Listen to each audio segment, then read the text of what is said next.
Look at the independence, the autonomy of our university system and compare it with most other systems in the advanced world.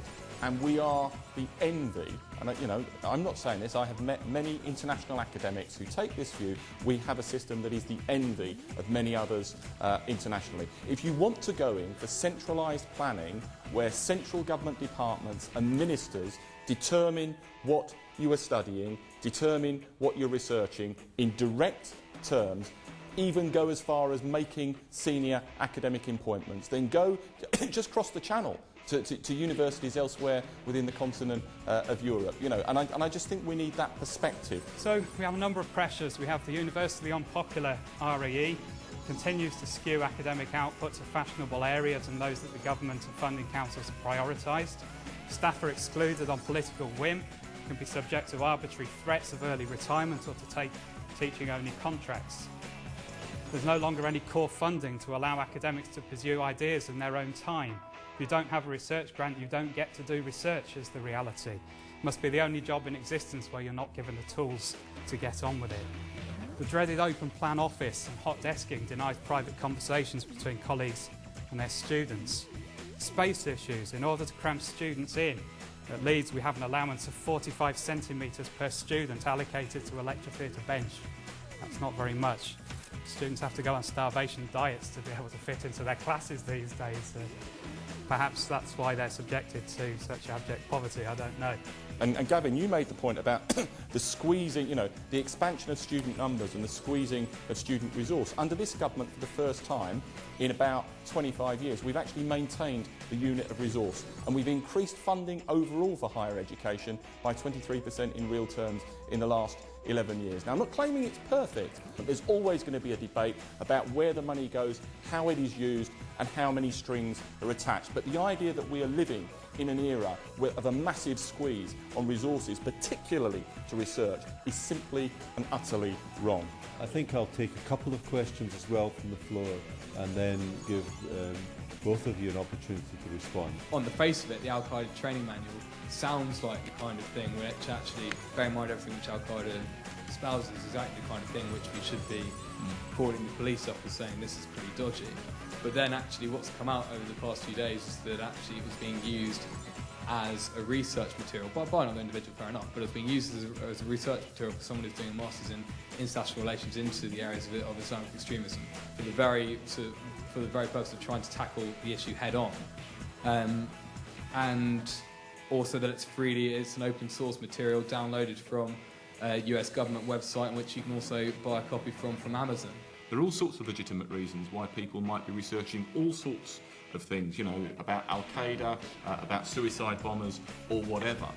The judgment is what is your purpose in doing that. And if we look at the case here in Nottingham, and again this is my understanding from Nottingham University, nowhere else, there was a legitimate question to be answered. There was then a police investigation at the end of which the case was you know, there was no case to be answered. Now that doesn't strike me as being unreasonable.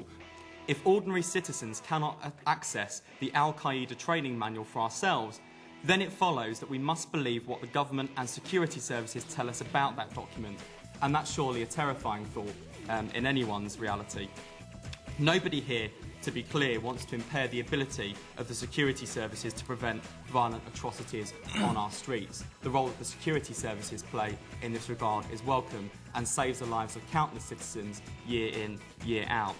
But it must also be clear that they cannot do so by restricting our power to seek out the truth for ourselves, for this is the road to oppression.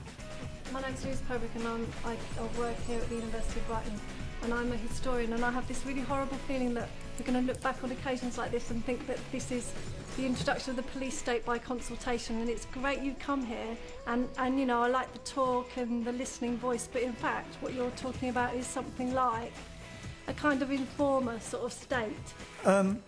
My difficulty is that I agree with what Louise said and I have nothing to add to it.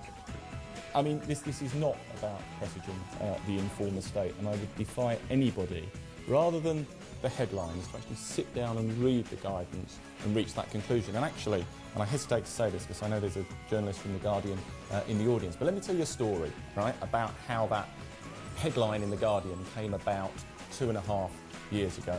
There was a very first draft of the guidance that never even came across my desk, drafted by a very junior official, that was leaked to The Guardian. And instead of The Guardian actually contacting me or contacting the department and saying, look, you know, is this what you're going to do? At which stage we would have said, well, no, of course, it's not been anywhere, it's not been approved anywhere. But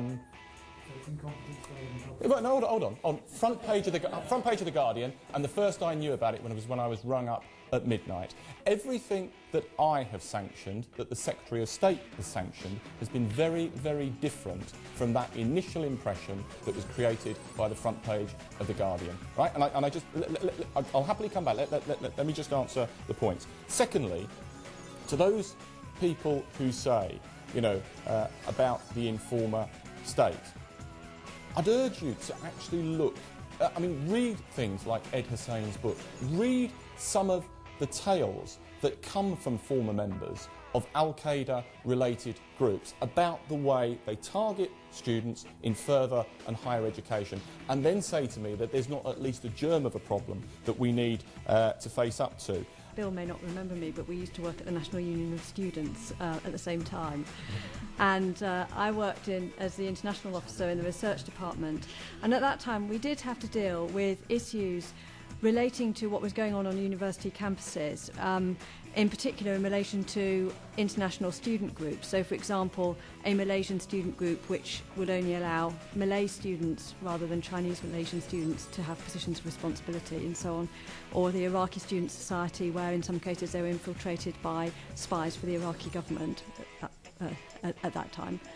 And there were existing rules and regulations which addressed those issues, which in some cases were issues of violent extremism, but there were within universities and within student unions available regulations which enabled us to respond to those difficulties. What I don't understand is why, you know, what more is needed now? Why is it needed now? And actually, what can academics really do? Good to see you again. It's interesting you talk about the Iraqi Student Society. I mean, these issues have been around for an awful long time. I mean, I went to university in Cardiff in the late 70s, early 80s, where actually the Iraqi Ba'athist students, on behalf of Saddam, went out and actually killed some students on campus at Swansea University. So there's a long-standing issue. I think the difference is, and you know, in terms of your question of why are we coming forward on this issue in the way that we are now, I think, one, the scale of the threat is more serious. Even at the height of, you know, the troubles with Northern Ireland, we did not face the kind of incidents and the kind of threat that we have faced in recent times. And we do have groups who are deliberately targeting university students in a way that didn't happen in the past. And that's why I think, proportionately, and I've been at pains, you know, I'm not just saying this here this evening, anyone who's seen me on television or radio debating these issues knows that I've gone out of my way not to exaggerate the scale of the threat, but there is a threat, and I do think we've got a responsibility to face up to it.